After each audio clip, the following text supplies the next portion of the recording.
up to the ED with COVID-like illness has declined by around 75% from the early June highs. And all these trends you see across our different regions, across our different metro areas. If you look at Pinellas County, COVID positive hospitalizations are down here by over 72%. And I know we've seen a lot of problems with these tests and these reports, and I would caution that's not the best barometer. At the same time, Pinellas over 20 days has been below 5% in terms of the number of tests that come back positive. So it's not something I would hang my hat and say a kid can't go to school if there's this or that. But at the same time, when you have 20 days and you see that, that is a pretty consistent pattern, and that's for a county that has 1 million people, that's pretty good. How many of those are even contagious with this?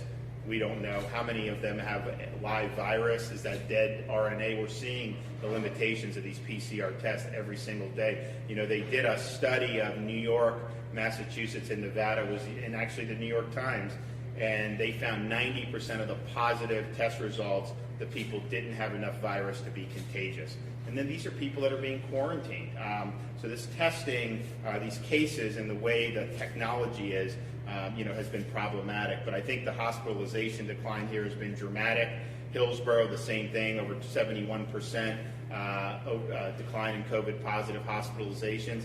Miami-Dade, huge declines from where they were. They were the most severe outbreak in the state of Florida, but you're seeing Dade, Broward, and Palm Beach. Today we're moving Palm Beach into phase 2, and they've done very, very well. I mean, they're probably not quite as low as Pinellas, but they're pretty close in terms of what we've seen throughout the state. So that's really good. Orange County hospitalizations down 73%, and you can kind of go on down the line. And so that's been really strong momentum, and we believe it's going to continue. And the fight is not going to be over on this. I mean, that's just not the way these things work. You don't have a virus that just all of a sudden disappears. It's better to have the prevalence lower like it is today than where we were at the end of June, but it's going to be something that's going to still be there. It's going to be a factor. We obviously have at-risk groups that we're going to really focus on. At the same time, we've got to get all facets of society operating. We've obviously done a lot over the last couple months. I know that the K